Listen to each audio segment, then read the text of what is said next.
e vamos meditar na palavra de Deus nessa noite. Continuando assim também os nossos louvores, porque a meditação na palavra de Deus deve ser sempre um momento de louvor, de adoração ao Senhor e de gratidão, porque quanto mais nós aprendemos da sua palavra, mais nós nos maravilhamos com a graça e com a misericórdia do Senhor. Colossenses 2, versos 18 e 19. Colossenses 2, versos 18 e 19.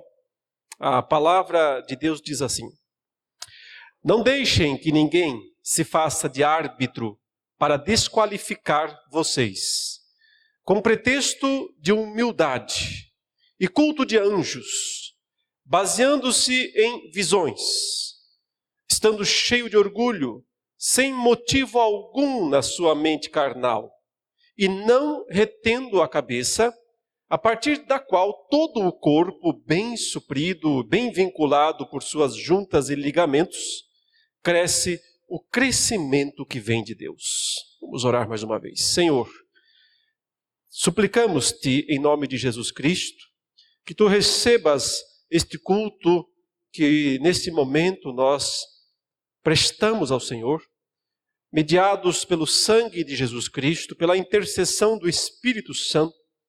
Esperamos, ó Deus, que de fato as nossas vozes, os nossos louvores, cheguem à tua presença do Senhor como aroma suave, como sacrifício de lábios que confessam o teu nome.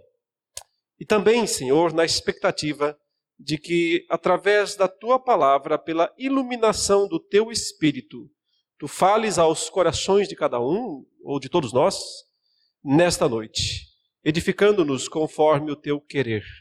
Isso nós te pedimos em nome de Jesus. Amém.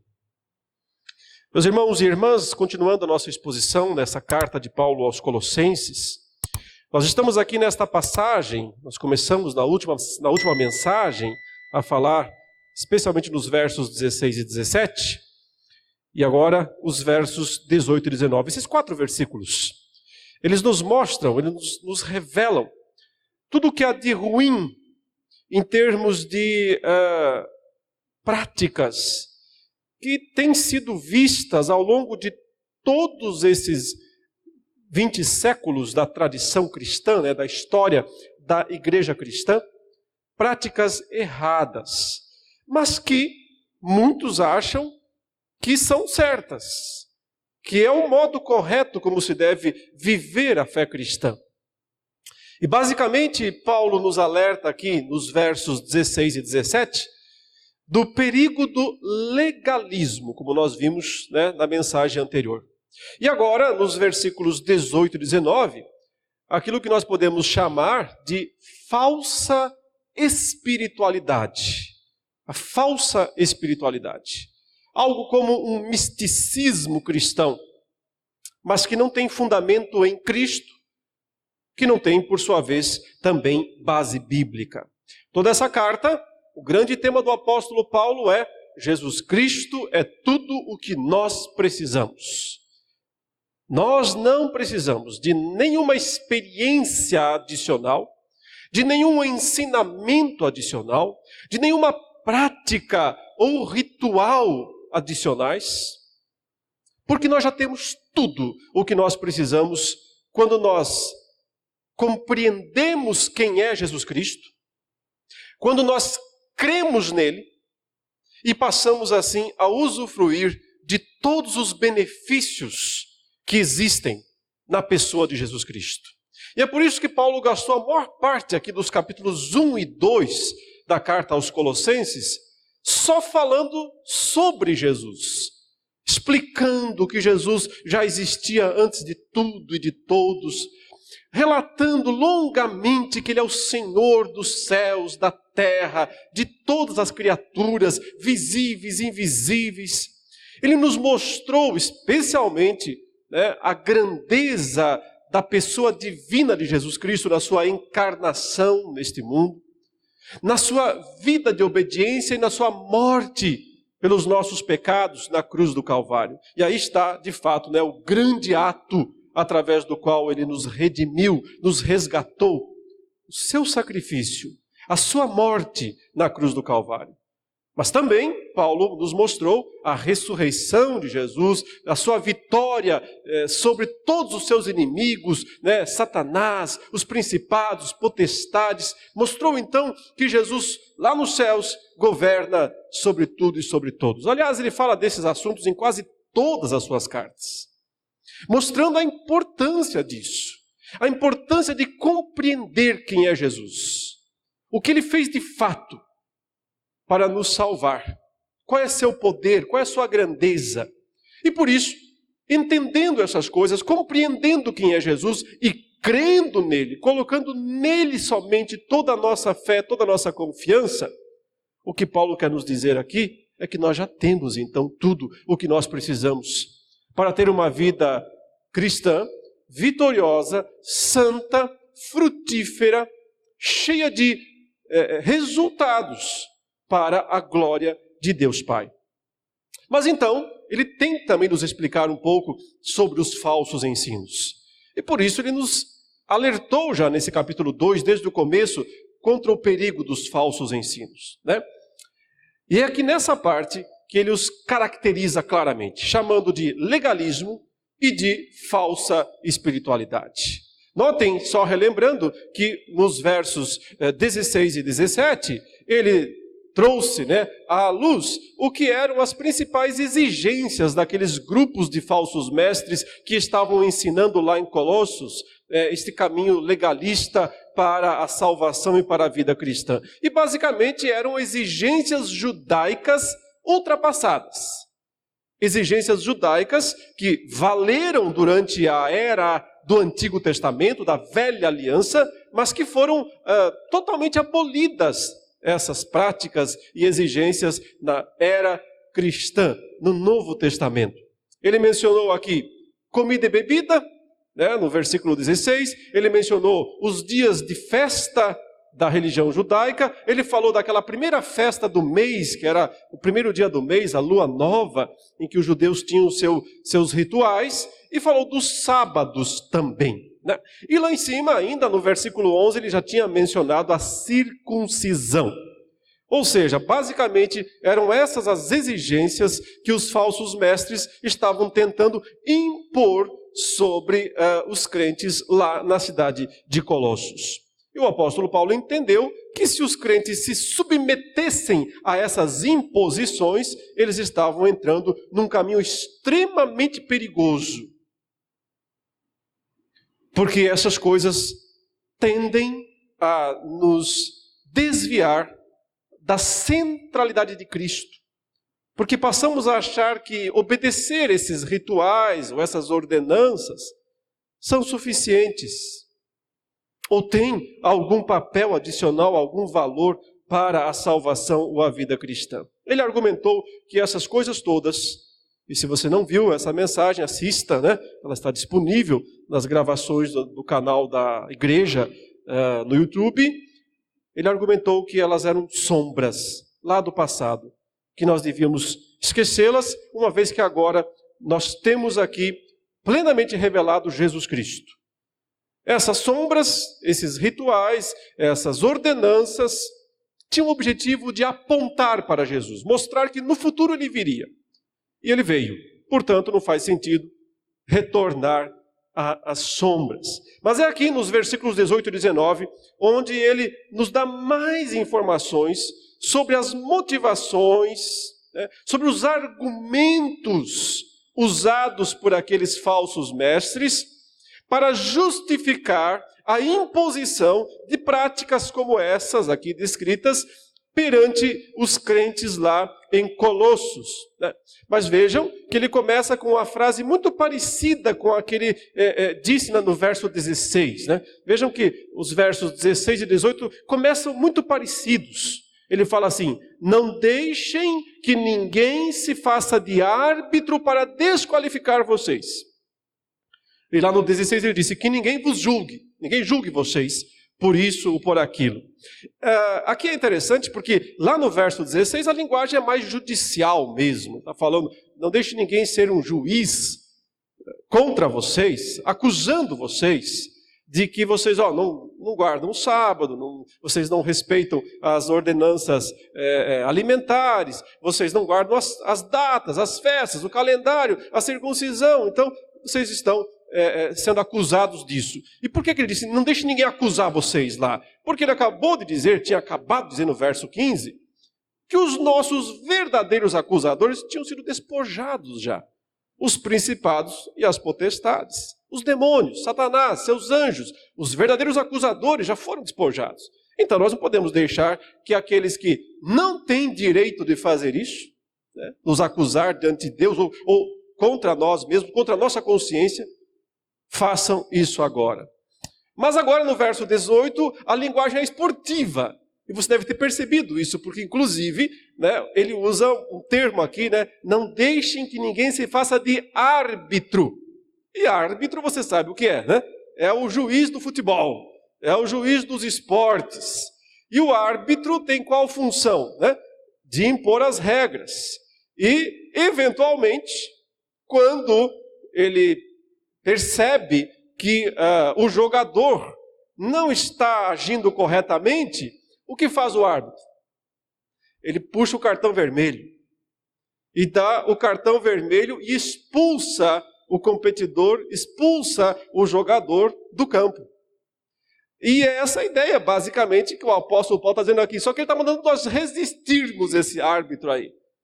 Esse árbitro que pegou e tentou nos dar um cartão vermelho para que a gente fosse desqualificado, expulso do jogo, expulso da partida.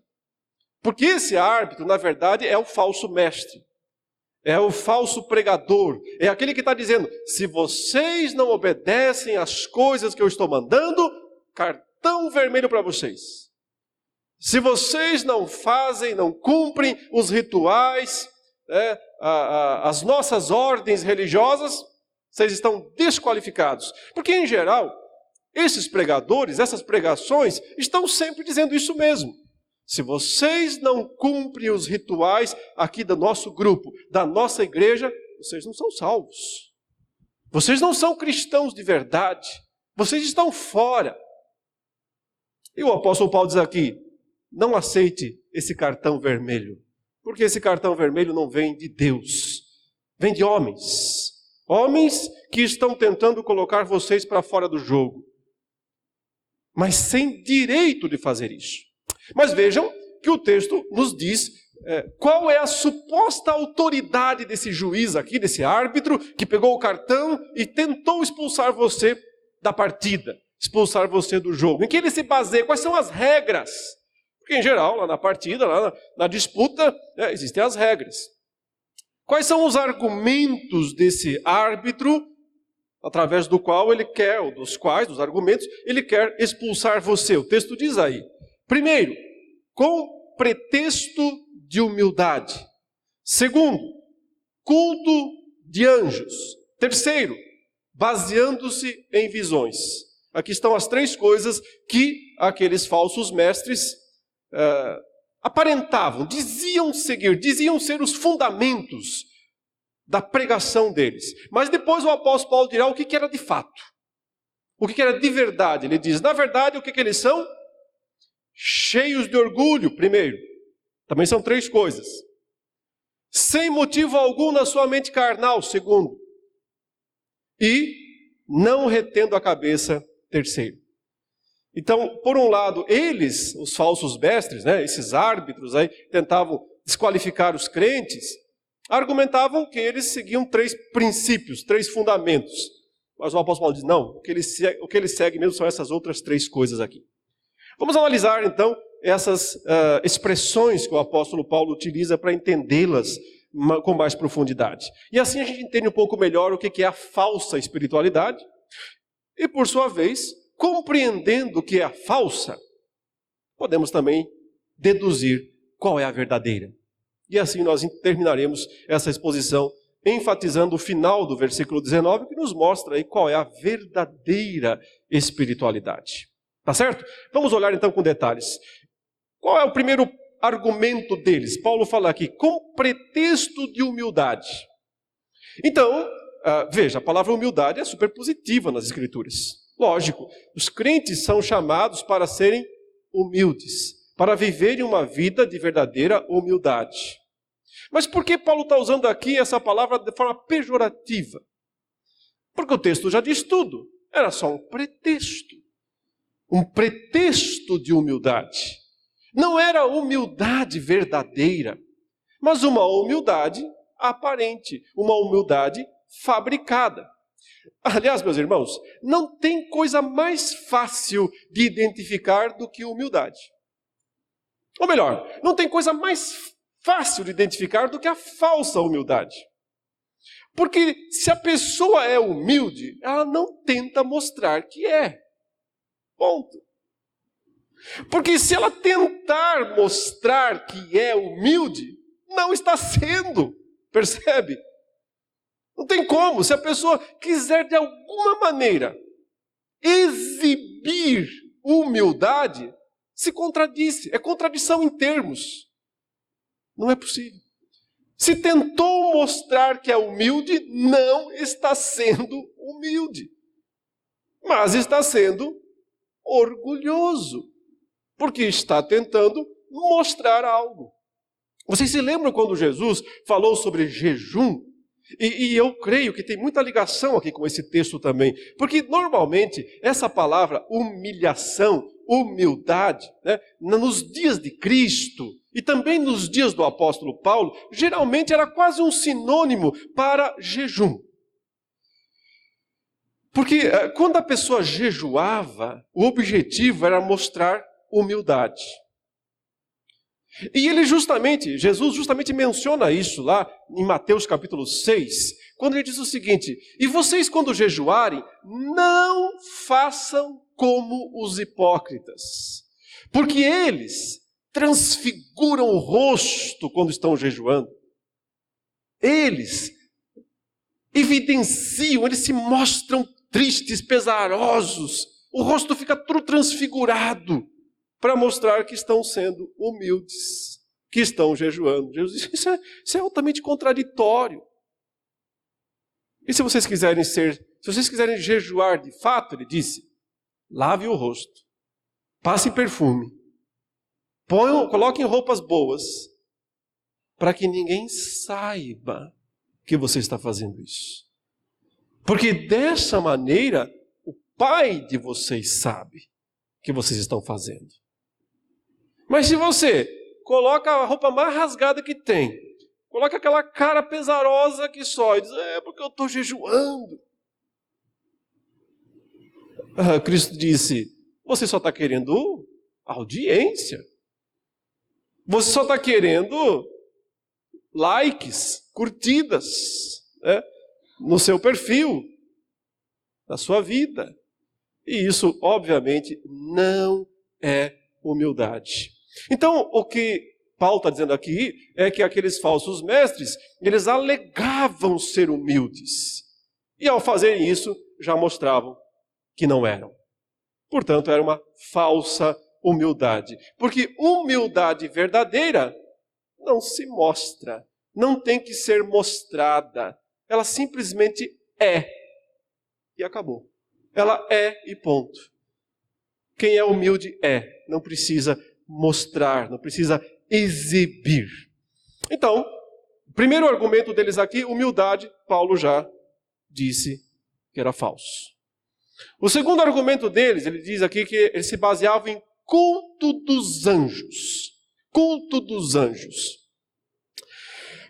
Essa expressão, como nós já vimos, né, nas mensagens anteriores, ela tem uma grande importância porque os colossenses e os falsos mestres lá em Colossos eram aficionados por anjos. Então, de alguma maneira, eles tinham criado dentro da comunidade deles, né, um grande apreço, um grande interesse, um interesse exagerado por anjos. Porque vejam bem, nós sabemos que anjos existem, nós sabemos da importância dos anjos, porém, em lugar nenhum na Bíblia, nós somos mandados, incentivados, instruídos a tentar estabelecer algum contato né, com anjos, ou fazer alguma oração para anjos, ou fazer alguma súplica a anjos. Eu sempre lembro que eu via muito orações assim, mais antigamente, mas ainda existem, né? Ó Senhor, manda os teus anjos aqui para nos proteger e tal. Mas é interessante que a gente não vê orações assim na Bíblia. Tipo, dando ordens para Deus para que Ele mande os anjos e tal. Porque assim, se Deus quiser, Ele manda os anjos. Se Ele não quiser, Ele não manda. É Ele que manda os anjos. É Ele que é o Senhor dos anjos. E nós já sabemos pela Escritura que Ele envia os anjos dEle para nos ajudar em situações que nós nem podemos ver. E é muito provável, sim, que os anjos estejam atuando o tempo todo a nosso favor. E a gente talvez só fique sabendo disso lá na eternidade. E sim, a Bíblia diz que os anjos estão presentes nos cultos, né? Mas eu não vou tentar saudar nenhum deles aqui agora, porque não faz parte da nossa realidade. Nós não falamos com anjos. Nós falamos uns com os outros. Ainda que nós saibamos da presença, da importância deles, mas isso pertence a Deus. É o Senhor quem sabe dessas coisas, organiza essas coisas, administra essas coisas. Então nós não temos, se é que eu estou sendo claro, nós não temos na Bíblia nenhuma instrução para tentar entrar nessa esfera. Não temos. E portanto não cabe a nós tentarmos fazer isso. Mas aparentemente esses falsos mestres lá em Colossos estavam dizendo que nós tínhamos que ou cultuar os anjos ou cultuar com os anjos. Vejam, há uma certa ambiguidade nessa expressão culto dos anjos, não há? Porque pode representar, por um lado, o culto que é oferecido aos anjos, então seria culto aos anjos, ou pode significar o culto deles, o culto que eles oferecem a Deus. Então, o culto dos anjos. É muito difícil, com base na gramática grega, né, na estrutura linguística do grego, decidir qual é a melhor opção. E parece que Paulo realmente não quis deixar isso tão claro, ou seja, a ambiguidade parece ter sido intencional.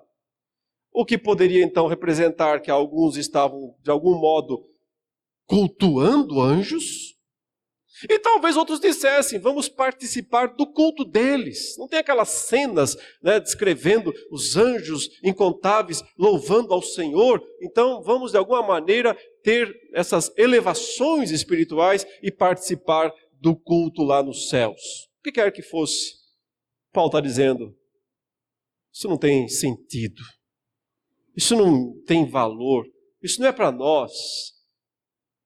Isso é desviar do foco, né, da pessoa de Cristo.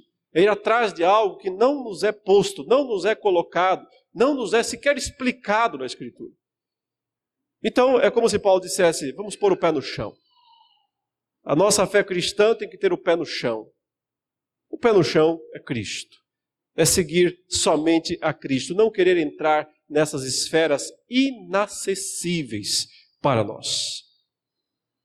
O terceiro argumento, ele diz aqui, baseando-se em visões. Baseando-se em visões.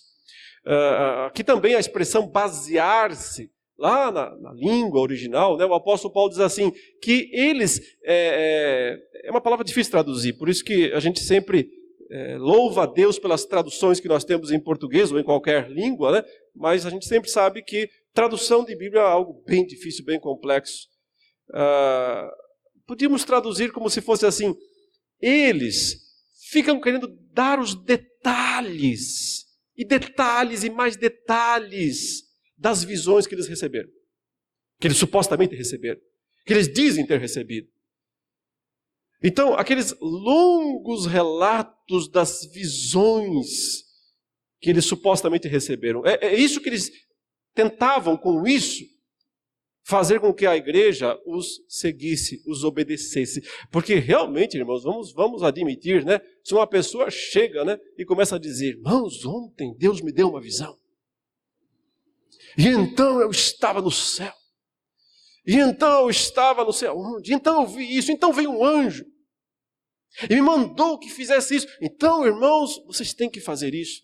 Não fica difícil refutar? Afinal de contas, se ele viu o céu mesmo, né? Como é que fica isso? Convence as pessoas. Convence as pessoas. E por isso é tão perigoso.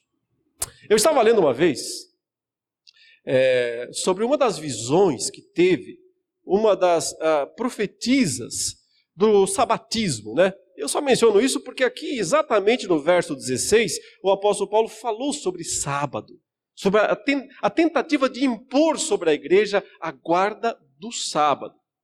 E não sei se você sabe, mas a profetisa que teve, assim, que talvez seja uma das maiores responsáveis pela disseminação do sabatismo no mundo, ela se chamava Ellen White, bem famosa, bem conhecida, tem inúmeros textos dela na internet.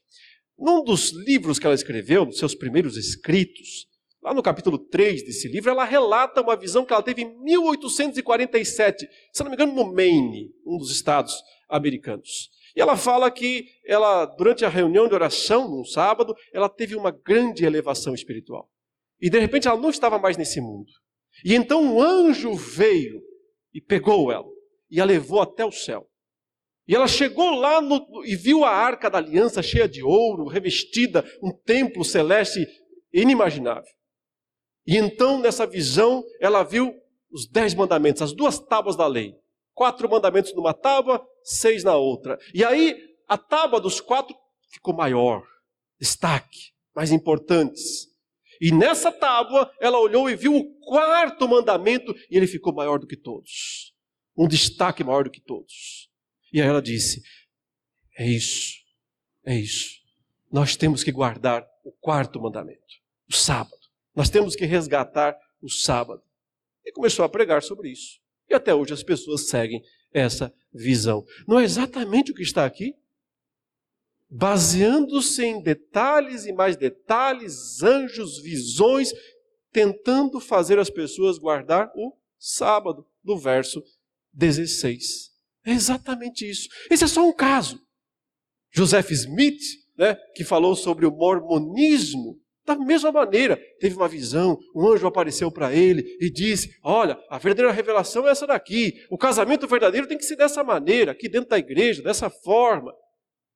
Sempre algo extra, algo que vem através de uma visão, tem algum anjo no meio, né, e aí passa a exigir que a igreja guarde ou obedeça alguma coisa periférica. Bom, a visão da Ellen White, ela foi extremamente falha já de cara.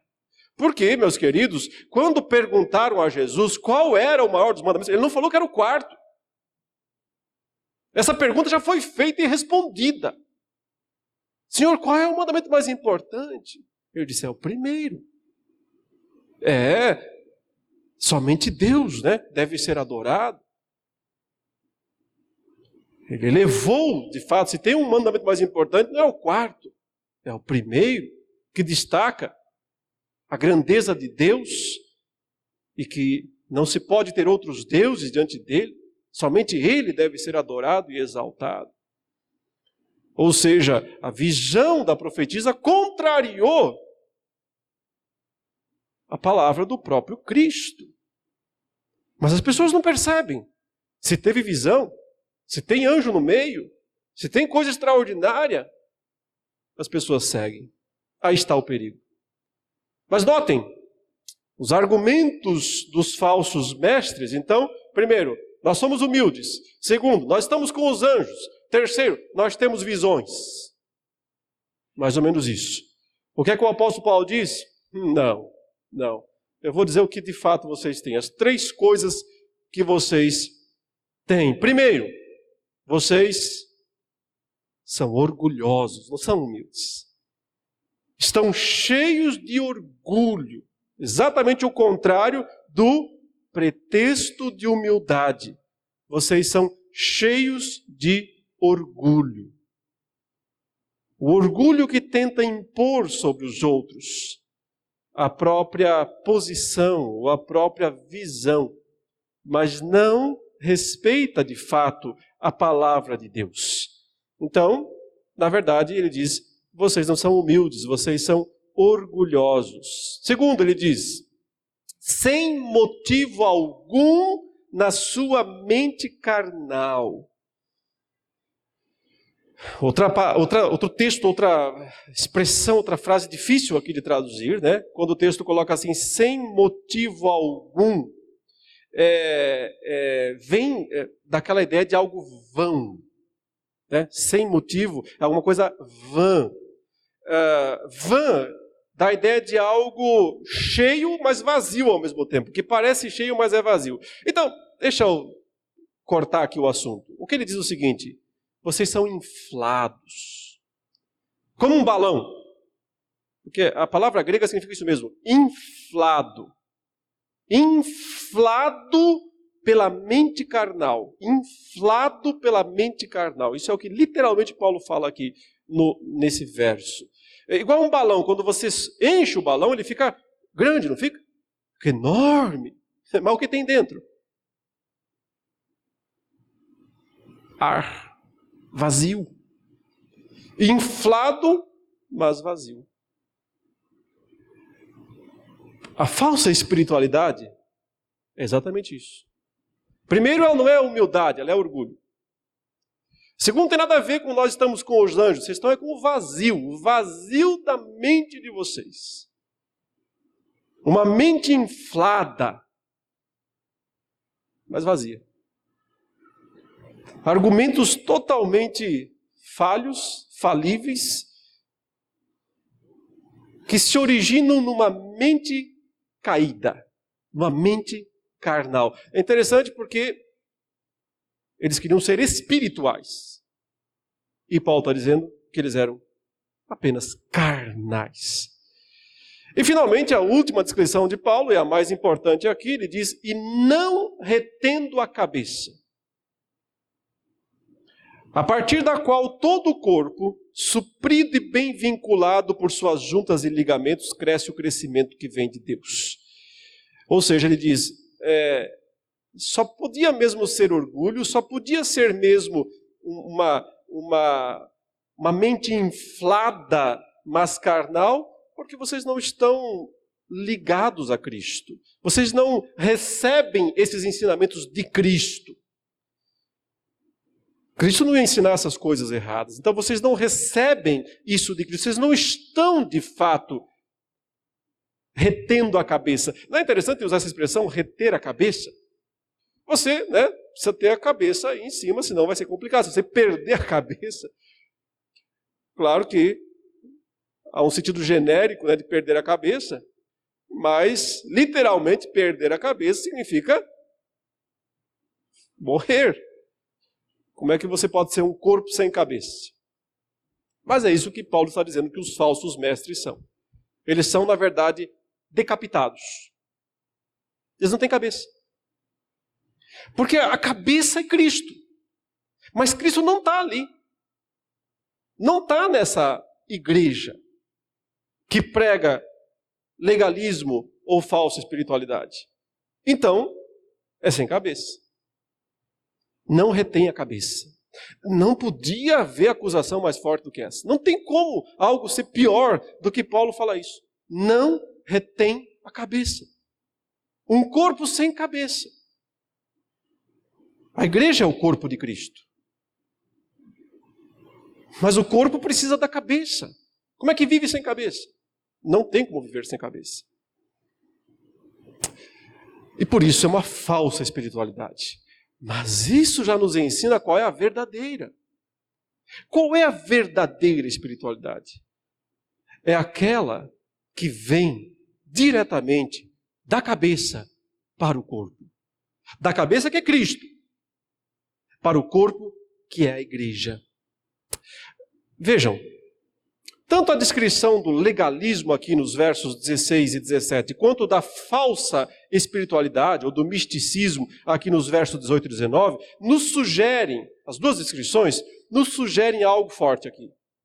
Esforço. Esforço pessoal. Uma tentativa de fazer as coisas acontecerem. é provável que para poder ter aquelas visões que eles diziam que tinham, eles jejuavam por vários dias. Por isso que ele fala aqui de falsa humildade, uma busca por uma humildade que era falsa, um pretexto de humildade. Ao jejuarem muitos dias, olha, qualquer um começa a ver coisa. Se comer demais também vê, né? Depois do almoço, aí uma soneca começa a ter visão. De alguma maneira, irmãos, o que o texto nos sugere é que as pessoas, infelizmente, estão sempre tentando produzir espiritualidade. Produzir, fabricar espiritualidade. E aí está o problema. Porque se você fabricar espiritualidade, ela sempre será falsa. A verdadeira espiritualidade não se fabrica. Não é um produto. É um fruto. Não é um produto. É um fruto. Qual a diferença? Produto, você coloca coisas na mesa, vai montando, vai encaixando e você forma aí um produto. Pelo seu esforço. Fruto é uma produção orgânica. E aqui orgânica não é esse negócio que não vai agrotóxico, não é esse ponto aí. Simplesmente quer dizer que o fruto se produz de maneira orgânica. Por isso o apóstolo Paulo, lá na carta aos Gálatas, falou em obras da carne. Veja, obra significa produção, esforço. Mas é só o que nós conseguimos produzir quando a gente quer pôr o esforço pessoal em campo. Obras da carne. Mas ele falou do fruto do Espírito. Fruto do Espírito. O fruto é produzido quando uma árvore tem o que ela precisa para produzir. Ela tem que ter um bom solo, ela tem que ter, antes de tudo, né, a natureza apropriada. Por exemplo, um limoeiro não vai produzir laranja. Ele pode até se esforçar. Um limoeiro pode gemer, se ele quiser. Vou produzir umas laranjas aqui hoje. Cansei de só limão. Mas não vai dar certo. Porque a natureza dele não permite. Agora, o Senhor vem como um agricultor extraordinário e faz um belo do enxerto em nós. Então, ele enxerta em nós a natureza dele, Jesus Cristo. Agora, miraculosamente, limoeiros podem produzir laranjas. Por causa do enxerto colocado em nós, que é a nova vida em Cristo Jesus. Havendo o enxerto, ou seja, a natureza tendo sido mudada, transformada, agora se você tem boa terra, chuva, tudo o que você precisa, você vai produzir os bons frutos. Cristo disse, eu sou a videira. Meu pai é o agricultor. E vocês são os ramos. E é o seguinte, meu povo, sem mim não dá. Sem mim nada podeis fazer. Porque ramos não produzem frutos por si mesmos.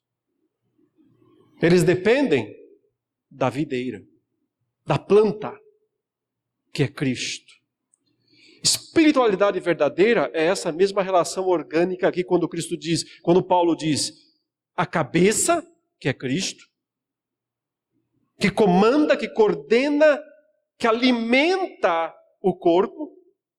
Então, a partir da cabeça, todo o corpo, diz aí, suprido e bem vinculado. E é interessante, suprir ele vai nos dando, né, o alimento que nós precisamos. E essa ideia de vincular, porque a ideia de corpo mesmo, ele vai colocando os membros ligados uns aos outros. Por isso, juntas e ligamentos, né? Quando ele fala aí, o corpo bem vinculado por juntas e ligamentos. O seu joelho funcionar, né? Você tem um monte de juntas e ligamentos ali que precisam trabalhar bem. E você sabe, para a sua coluna permitir que você ande, você tem um monte de cartilagens e juntas e ligamentos. E se um deles se danifica, você sabe o que acontece. Dói. Não dá mais para correr. Não dá mais para fazer as coisas. Não consegue mais se abaixar. É por isso que espiritualidade verdadeira é orgânica. É o Senhor alimentando, suprindo, unindo um corpo. Por sua vez também, isso nos ensina que não existe espiritualidade individual. Eu sou espiritual sozinho, pronto, vocês que se virem. Não. O que acontece quando o ramo, Jesus disse, fica sozinho? Seca e morre. Seca e morre. Porque a espiritualidade verdadeira, ela é corporativa. Primeiro, ela é cabeça para o corpo. Sem Cristo ser o centro da nossa fé. Lembra outra vez, tudo que Paulo já ensinou sobre quem é Jesus Cristo. O que ele fez, o que ele é. Então a nossa fé nele somente. Esse é o princípio da espiritualidade. É uma espiritualidade de cabeça.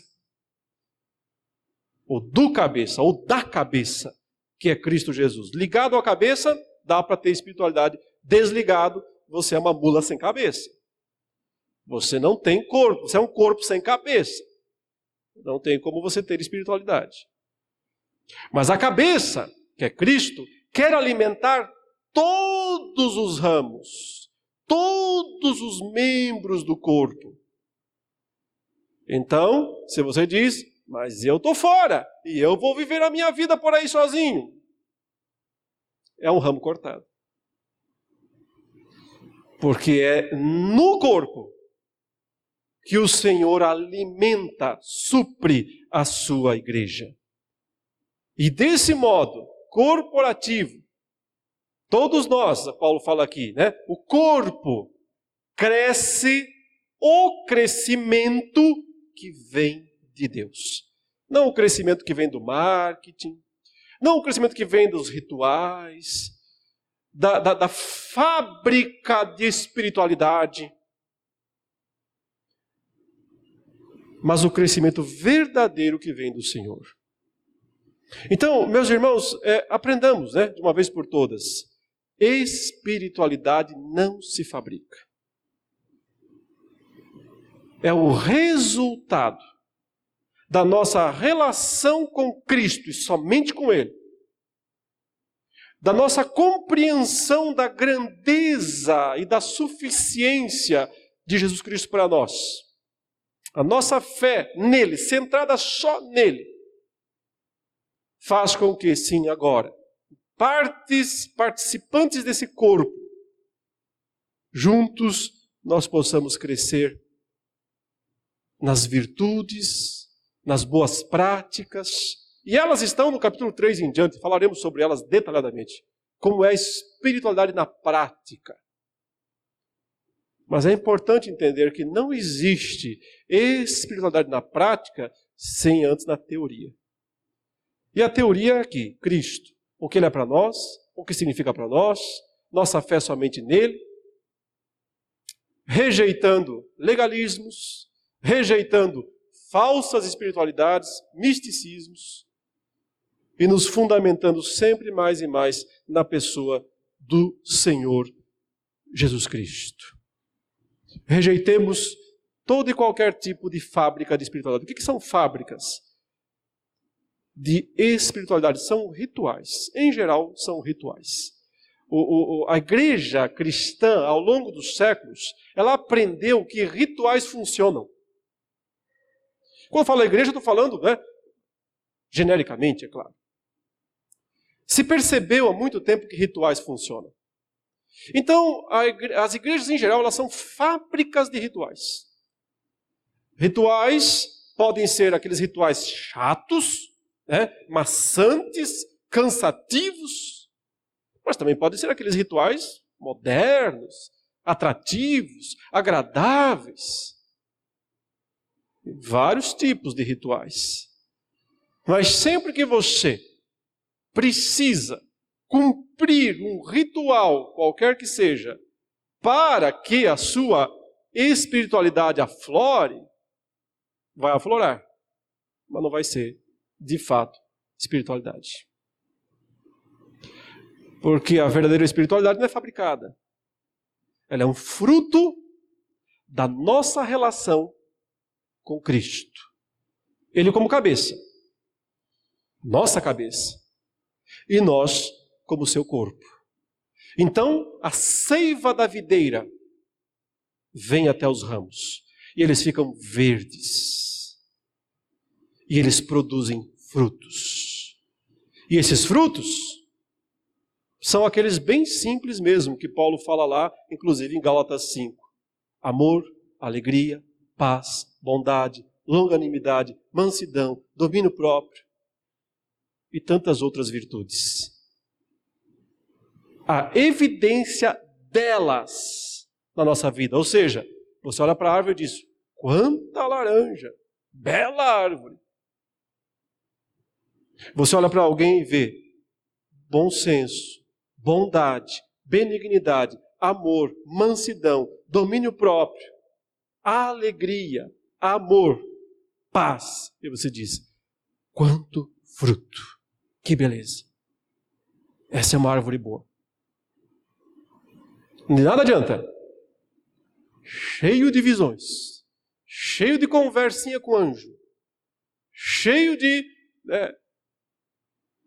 nada, cheio de ar.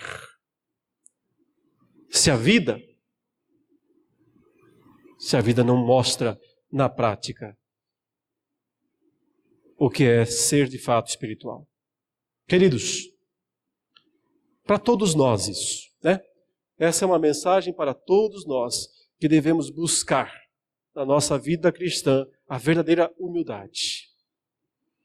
E buscar assim também esses frutos benditos da verdadeira espiritualidade que glorifica a Deus. A chuva, você tem. Os meios de graça. A palavra de Deus. A oração. O jejum também bem praticado. O culto ao Senhor. Aí estão o solo, o adubo do solo. Aí estão o sol, a chuva, tudo que nós precisamos são os meios de graça que o Senhor mesmo já nos deu. Mas eles só funcionam se a sua natureza de árvore foi mudada. Se Jesus Cristo já transformou de fato o seu coração.